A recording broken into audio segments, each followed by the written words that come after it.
அடுத்ததாக கடைசியாக இந்த கல்வியோடு சம்பந்தப்பட்ட விஷயத்தில் இன்னொன்றையும் சொல்லுகிறேன்.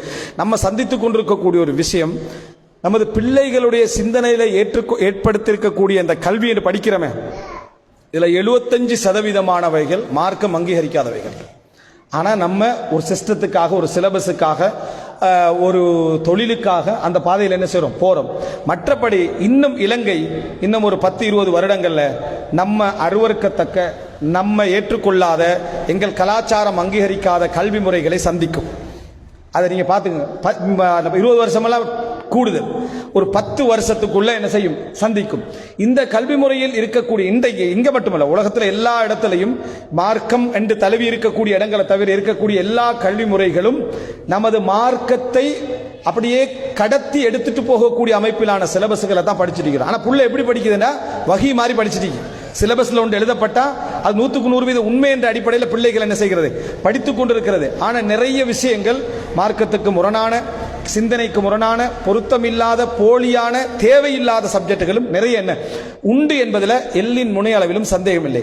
அடுத்தது, இந்த பாடங்கள் எல்லாமே நம்மையும் மார்க்கத்தையும் பிரிக்கின்ற அமைப்பில் தான் இந்த பாடங்கள் எல்லாம் என்ன செய்து இருக்குது. நீங்க பிள்ளைகளை கூப்பிட்டு சொல்லுங்க, உலக தலைவர்கள் 3 பேர பேரை சொல்லு, உலகத்தை ஆண்ட 3 பேர், உலகத்தில் சர்வதேச தாக்கம் செலுத்திய 3 பேர பேரை சொல்லு.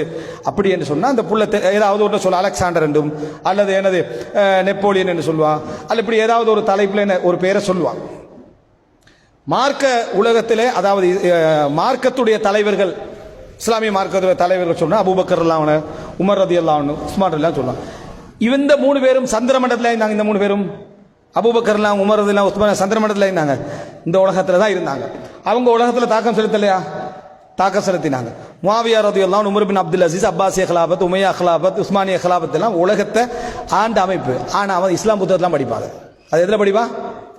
மார்க்க புத்தகம், இஸ்லாம் புத்தகம், அதுல படிப்பான். இத உலக விஷயத்துல படிப்பான். ஆனா அது உலக விஷயம் தானே. 1400 வருஷங்களாக ஆண்ட சமுதாயம் முஸ்லிம் சமுதாயம். மத்திய ஆசியாவில் இருந்து தென்னாப்பிரிக்கா, அது போல என்ன ஸ்பெயின் வரைக்கும் ஆண்ட சமுதாயம் முஸ்லிம் சமுதாயம். அந்த மாதிரி ஒரு சமுதாயம் உலகத்தில் ஆளல. அவ்வளவு பரந்த நிலப்பரப்ப 1400 வருடங்களாக ஆண்ட சிலபஸ் எதுல படிக்கிறோம்? இஸ்லாமிய புத்தகம். பாடம் எத்தனாவது பாடம்? 11வது பாடம், 9வது பாடம். அதுல அரவாசில வெள்ளடிச்சு அனுப்பி விட்டுருவாங்க. இன்றைக்கு அதுதான் சரியா, அதை அனுப்பி விட்டுருவாங்க. அதுல தான் நம்ம பிள்ளைகள் அதை படிக்குது. ஆனா உலக தலைவர்கள் யார்? அலெக்சாண்டர்ல இருந்து இந்த மாதிரியான ஏதா நெப்போலியன், அப்படி இப்படி விளங்கிட்டா, இந்த மாதிரியான விஷயங்கள் பிள்ளை கூட்டப்படுது. அப்படின்னா நமக்கே தெரியுது, நம்ம பிரிச்சு வச்சுக்கிறோம். சட்டப்படி பார்த்தா ஹிஸ்டரி புக்ல எது வரணும்? அபூபக்கர் ரலியல்லாஹு வரணும், உமர் ரலியல்லாஹு வரணும், முஆவியா ரலியல்லாஹு வரணும், உமர் பின் அப்துல் அசீஸ் வரணும், விளங்கிட்டா. அதே போல என்ன அப்துல் ஹமீத் வரணும், அப்துல் மஜீத் வரணும், இவங்க எல்லாம் வரணும்.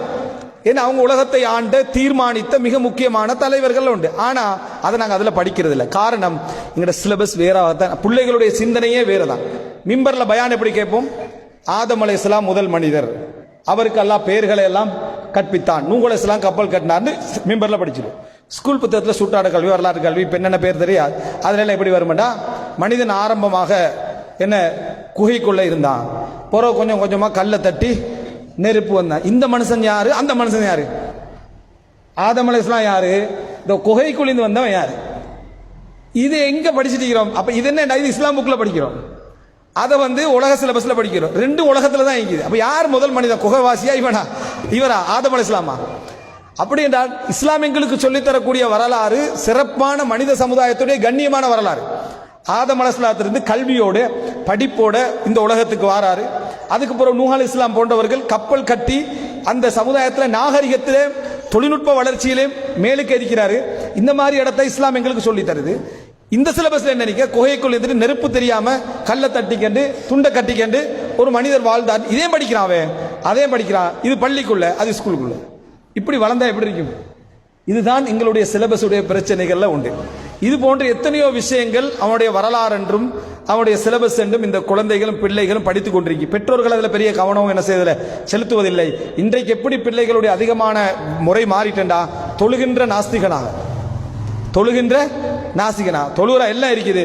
ஆனா உள்ளுக்க கோர் ஃபுல்லாவே இந்த சிலபஸாக என்ன செய்து இருந்து கொண்டிருக்கிறது.